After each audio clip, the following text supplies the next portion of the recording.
Hey everyone! Welcome back to Network Academy Fun, where we learn to become data center engineers while having a good time. Today's lesson: Beyond the Bouncer, Network Access Control and Who Gets In. Hey everyone! Welcome back to Network Academy Fun.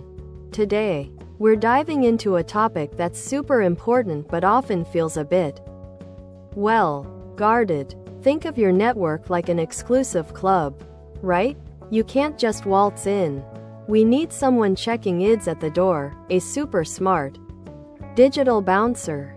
That's what Network Access Control, or NAC, is all about. Who gets in? And once they're in, where can they go? Let's find out. Imagine if anyone could just stroll into a super secret data center, plug in any device, and start snooping around or messing things up. Yikes! That's a nightmare scenario. NAC is our first line of defense. It's not just about keeping bad guys out.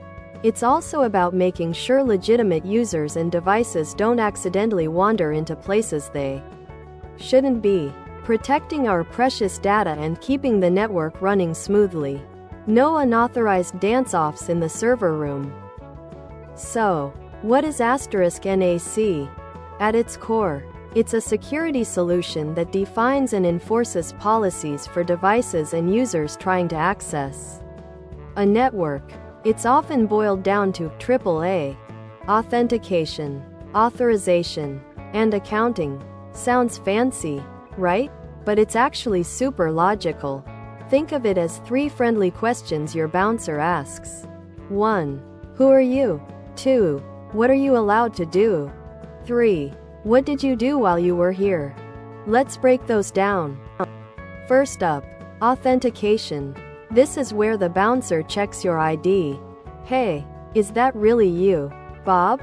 It's about verifying identity.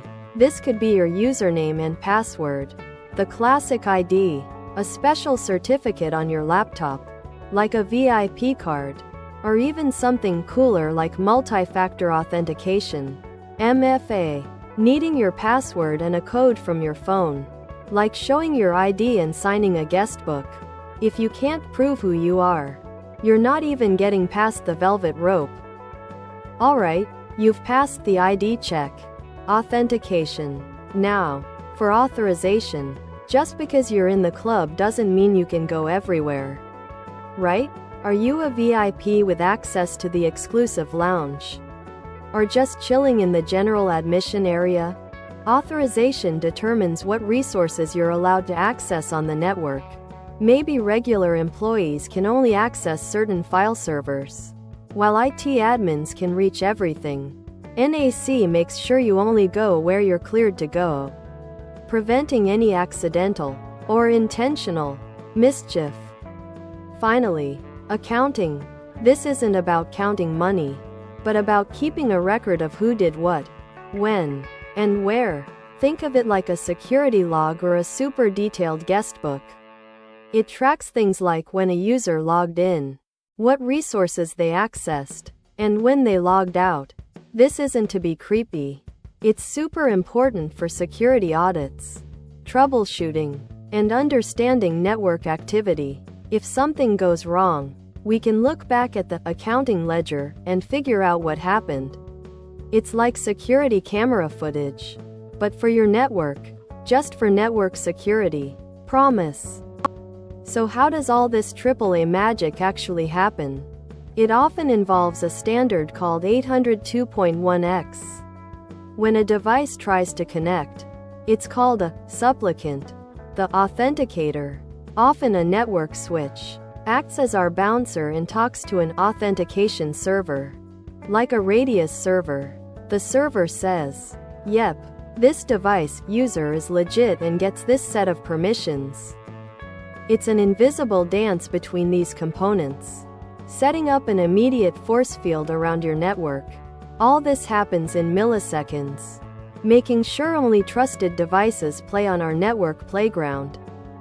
Understanding NAC isn't just about passing a test. It's about building secure, resilient networks. As we move towards more IoT devices, remote work, and complex cloud environments. Having smart access control is essential.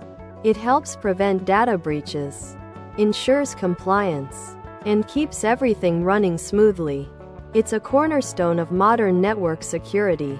And mastering it means you're building a network fortress, not just a clubhouse.